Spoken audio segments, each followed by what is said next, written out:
අයිබෝන් හැමෝටම අමාරුයි කියන විභක්ති පාඩම අද මම ඔන්න ආවට හරිම ලේසියෙන් කියලා දෙන්න තමයි යන්නේ. අපිට විභක්ති වර්ග 9ක් තියෙනවා. ඒ මොනවාද?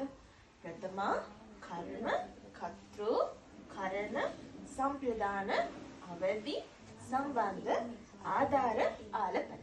ඔන්න දැන් ප්‍රශ්න පත්‍රයකට අහන්නේ වාක්‍යයක් දීලා ඒකේට ඉලක්ක ගහලා මේක මොන විභක්තියද කියලා තමයි අහන්නේ. එතකොට සමහරක් ළමයින්ට මේක අඳුර ගන්න බෑ මේක මොන විභක්තියද කියලා.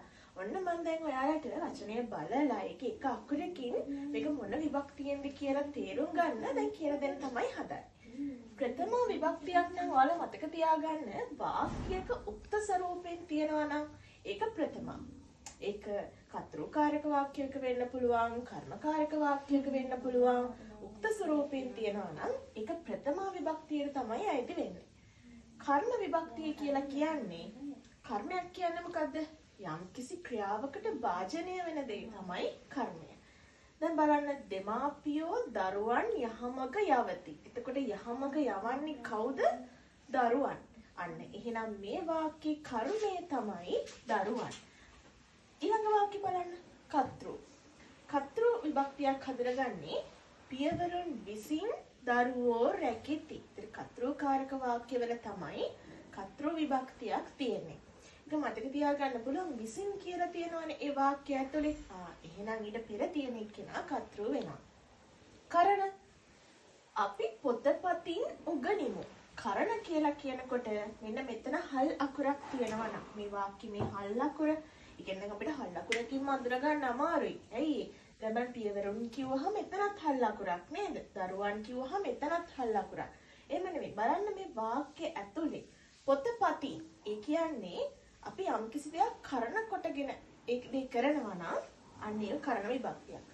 උගනින්නේ, ඒ කියන්නේ ඉගෙන ගන්නේ මොකක් පාදක කරගෙනද? මේ පොතපත පාදක කරගෙන.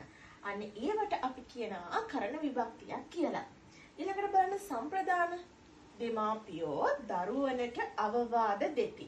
එතකොට සම්ප්‍රදානයක් නම් අපිට අඳුරගන්න ලේසි. ඇයි? ඒ වචනේ ට අකුර අගට ට අකුර තියෙනවා නම් ඒක සම්ප්‍රදාන විභක්තියට තමයි අයිති වෙන්නේ. ඊළඟට අවදි. අවදියක් කියන්නේ වෙන්වීමක්. ඒක අඳුරගන්න පුළුවන් අල් නයන්න. දැන් බලන්න එතනත් අල් නයන්නක් තියෙන්නේ. ඒ කියන්නේ අවදිය කියන්නේ වෙන්වීමක්. දැන් මොකක් හරි දෙයක් හිතන්නකෝ අහසින් වැටෙන දිය. අහසින් වතුර වැන්නහම අහසට වතුර තියෙනවද? නෑ. අන්න ඒක වෙන් වෙලා. වෙන්වීමක් හඟවනවා නම් අපි ඒකට කියන්නේ අවදි විභක්තියක් කියලා. ඊළඟට සම්බන්ධ. සම්බන්ධ කියන්නේ ඒ වචනේ ගේ අකුර තියෙනවා නම් මට සම්බන්ධද? මගේ, අපේ අන්න ඒ වගේ එකක් සම්බන්ධ. ඒකට මතක තියාගන්න ගේ අකුර වගේ තියෙනවා නම් ඒක සම්බන්ධ විභක්තියට තමයි අයිති වෙන්නේ. ඊළඟට ආධාර විභක්තිය. පියවරු නිවසේහි වෙසෙන දෙවිවරුය. දැන් බලන්න මේකේ නිවසේහි කියන එක තමයි ආධාර විභක්තිය. ඒක අඳුර ගන්න පුළුවන් අපිට මේ වචනේහි අකුර තියෙනවා නම් ඒක අයිති වෙන්නේ ආධාර විභක්තියට. ඊළඟට ආලපන. ආලපන කියන්නේ මොකක් හරි අපි ආමන්ත්‍රණය කරනවා නම් කාට හරි දෙයක් දරුවනි මිනිස්සුනි අන්න ඒ වගේ ආමන්ත්‍රණය කරනවා නම් අන්න ඒවට අපි කියනවා ආලපන කියලා. ඒක අවසන් වෙන්නේ මේ අකුරේ.